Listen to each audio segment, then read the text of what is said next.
আজ আমি Eden হ্যাজার্ডের 109 রেটেডের big time কার্ডটা নিয়ে কথা বলতে চলেছি। ইডেন হ্যাজার্ডের কার্ডটা কি ভালো নাকি খারাপ, কীরকম কী পারফরমেন্স করছে ইন গেমে, সমস্ত ডিটেলস তোমরা এই ভিডিওতে জানতে পারবে। এছাড়াও ইডেন হ্যাজার্ডের বেস্ট ট্রেনিং গাইডও কিন্তু তোমরা এই ভিডিওতেই জানতে পারবে।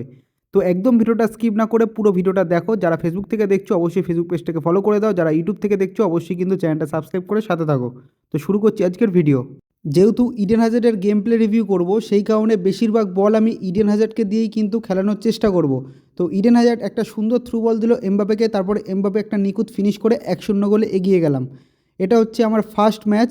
তো যাই হোক, প্রথমেই কিন্তু আমি এগিয়ে গেলাম। আর একটু সমস্যা হচ্ছে গেম প্লে করতে, যেহেতু গেম প্লে চেঞ্জ হয়েছে একটু, তো সেই কারণে একটু কন্ট্রোল করতে অসুবিধা হচ্ছে। তারপর ইডেন হ্যাজার্ড একটা থ্রু বল দেয় মেসিকে, মেসি তারপরে বল দেয় মারমুসকে।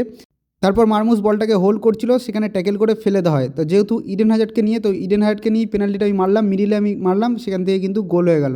ইডেন হ্যাজার্ডের ফার্স্ট গোল আমার টিমে। 2-0 গোলে এগিয়ে গেলাম, একটা গোল একটা প্লাস অ্যাসিস্ট।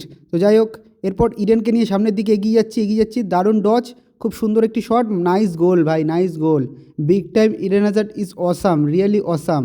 খুব সুন্দর সেলিব্রেশন। বাহ, বার্সার জার্সিটা ঠিক মানাচ্ছে না, এখানে ওকে রিয়ালের জার্সি কিংবা চেলসির জার্সিটা পরাতে হতো। হাজার্ড বল নিয়ে দৌড়চ্ছে, খুব ভালো রানিং, তারপরে খুব সুন্দর একটি ড্রিবলিং, নাইস।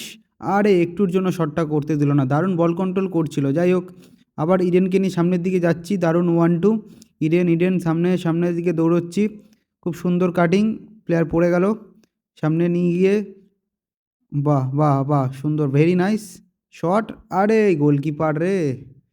তো এখানেই হাফ টাইম হয়ে গেল। তো যাই হোক, আবার ইডেনকে দিয়ে যাচ্ছি সামনের দিকে।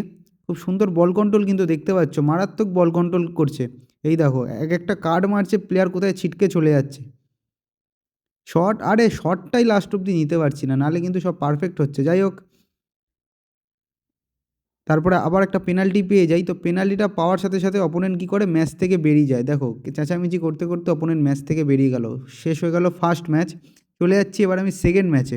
প্রথম ম্যাচে এক কথায় অনবদ্য পারফরমেন্স দিল। যাই হোক, সেকেন্ড ম্যাচে চলে এসেছি। তো সেকেন্ড ম্যাচে এই দেখো, এখানে ইডেন হ্যাজার্ডের বল কন্ট্রোলটা জাস্ট দেখো। এখন কিন্তু বল কন্ট্রোল মারাত্মক লেভেলের করে দিয়েছে। ম্যাগনেটিক ফিট বলে যে স্কিলটা রয়েছে, এই স্কিলটা যার থাকবে সে কিন্তু অপোনেন্টের মাঝমাঠ পাগলা করে দেবে। দেখো জাস্ট কন্ট্রোল করছে, দেখো এরপর দুজন আসায় আমি বলটাকে কন্ট্রোল হারিয়ে ফেলি। এরপর একটা আবার কাউন্টার অ্যাটাকে যাই, যেখান থেকে দেখতে পাচ্ছ ইডেন হ্যাজার্ড, এই দেখো কী সুন্দর ফেক শট দেখিয়ে চমেনিকে পিছনে ফেলে দিল। এরপর সামনের দিকে দৌড়ে যাচ্ছি, দৌড়ে গিয়ে খুব সুন্দর একটি থ্রু বল এমবাপে একটুর জন্য পেল না, ক্লিয়ার হয়ে গেল। নেইমার বল কন্ট্রোল, খুব সুন্দর বল কন্ট্রোল। মেসি থেকে মারমুস থেকে নেইমার থেকে ইডেন খুব সুন্দর কাটব্যাক করে দূর থেকে শট, মারাত্মক গোল। What a kicking power man, what a kicking power, মারাত্মক গোল। যাই হোক, ম্যাচে 68 মিনিটে আমি এক গোলে এগেলাম, তা আবার হ্যাজার্ডের গোলে। এরপর অপোনেন্টের থেকে বল স্ন্যাচ করে নেইমার একটা থ্রু বল দেয় এমবাপেকে, এমবাপে খুব সুন্দর একটি ফিনিশ করে দিয়ে 2-0 গোলে এগিয়ে যায়। তো 70 মিনিটে আমি 2-0 গোলে এগিয়ে গেলাম ঠিকই। তো অপোনেন্ট কি অ্যাটাক করতে পারবে না? আর দেখা যাক কী করে। তো অপোনেন্ট কিন্তু আর অ্যাটাক করতে পারেনি। তো 94 মিনিটে খেলা শেষ প্রায়।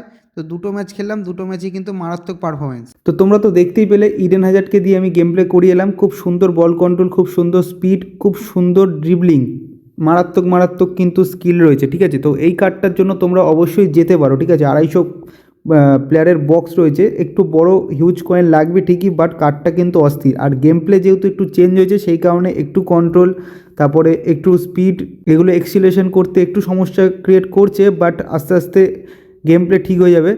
তো সেটা কোনো কথা না। এবার কথা হচ্ছে যে এই কার্ডটার বেস্ট ট্রেনিং গাইড দেখো। প্লেয়ার ডিটেলসে তো চলে যাবো আমি, তার আগে প্লেয়ার প্রোগ্রেশনে দেখাচ্ছি তোমাদের একবার। এইটা স্ক্রিনশট নিয়ে রাখো, এইভাবে কিন্তু তোমরা ট্রেনিং করতে পারো। আর অটোতে কিন্তু 109 যাচ্ছে, এটাও 109 যায় কিছু কিছু ম্যানেজারের অধীনে, বাট তোমরা অটো দিয়েও খেলাতে পারো। আমি অটো দিয়ে গেম প্লে করছিলাম, আর এটা হচ্ছে কাস্টম ট্রেনিং গাইড, তোমরা এটাও কিন্তু ইউজ করতে পারো।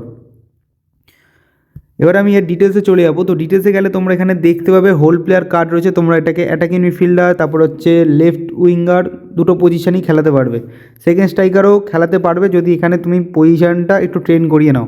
তো যাই হোক, আর এখানে তোমরা ওভারঅল রেটিং তোমাদেরকে বললাম আমি, 109 থেকে 108 চলে যাবে। অ্যাটাকিং অ্যাওয়ারনেস 91, এটা কিন্তু কাস্টম ট্রেনিংয়ে, ঠিক আছে। Ball control 100, dribbling 101, tight position 100, low pass 95, lofted pass হচ্ছে তোমার 88, ফিনিশিং 89, কাল 82, খুব সুন্দর, স্পিড 94, অ্যাক্সিলারেশন 95, কিকিং পাওয়ার 97, খুবই সুন্দর একটি স্ট্যাটস দেওয়া হয়েছে ইডেন হ্যাজার্ডের, যেখানে ব্যালেন্স হচ্ছে 96। এরপর আমরা বুস্টারে অবশ্যই অ্যাড করে নেবো হচ্ছে স্ট্রাইকার ইনসিস্ট। ওকে, স্ট্রাইকার ইনসিস্ট তোমরা ব্যবহার করবে। এখানে আমার কাছে বেশি টোকেন ছিল না, যেই কারণে আমি অ্যাড করতে পারিনি। তো তোমরা অবশ্যই কিন্তু স্ট্রাইকার ইনসিস্ট ব্যবহার করে নেবে। এবার প্লেয়ার স্কিল, যেটা হচ্ছে মেন, ডবল টাচ রয়েছে, সোল কন্ট্রোল রয়েছে, মোমেন্টাম ড্রিবলিং রয়েছে, ম্যাগনেটিক ফিট। এখন যেই আপডেটটা দিয়েছে, আমি গেম প্লে করার পর বুঝলাম যে ম্যাগনেটিক ফিট যেই সমস্ত প্লেয়ারের স্কিল থাকবে তারা কিন্তু মারাত্মক গেম প্লে করবে, যেমন পেদ্রি, ইডেন হ্যাজার্ড, তারপরে ডেকলেন রাইস, এই সমস্ত প্লেয়ারগুলো কিন্তু আলাদাই ভালো একটা পারফরমেন্স করবে। লং রেঞ্জ কালার রয়েছে, লং রেঞ্জ শুটিং রয়েছে, ফার্স্ট টাইম শট রয়েছে, ওয়ান টাচ পাস রয়েছে, থ্রু পাসিং, আউটসাইড কালার, এই স্কিলগুলো তোমরা দেখতে পাবে। এছাড়াও এর ভেতরে তোমরা অ্যাডিশনাল স্কিলে অ্যাড করে নেবে হচ্ছে ফ্লিপ ফ্ল্যাপ। এটা অতি অবশ্যই অ্যাড করবে যারা একটু ভালো স্কিল পারো, কারণ বর্তমানে স্কিল কিন্তু অনেকটাই ইমপ্রুভ করে দিয়েছে। ঠিক আছে, যেগুলো আমি করছিলাম যে গেম প্লের মধ্যে, স্কিল কিন্তু অনেকটাই ইমপ্রুভ করে দিয়েছে। তো স্কিল প্র্যাকটিস করো, আস্তে আস্তে শিখে যাবে স্কিল, সেটা কোনো ম্যাটার না, একটু প্র্যাকটিস করলেই তোমরা শিখে যাবে।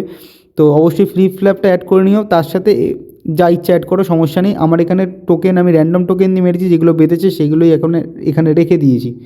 আশা করছি ইডেন হ্যাজার্ড কার্ডটা নিয়ে তোমাদের আর কারোর কোনো প্রশ্ন নেই। এবার যদি কোনো প্রশ্ন থাকে অবশ্যই আমাকে কমেন্ট বক্সে জানাতে পারো। ফেসবুক থেকে দেখে থাকলে অবশ্যই ফেসবুক পেজটাকে ফলো করে দিও, ইউটিউব থেকে দেখে থাকলে অবশ্যই চ্যানেলটা সাবস্ক্রাইব করে সাথে থাকো। তো দেখা হচ্ছে নেক্সট ভিডিওতে।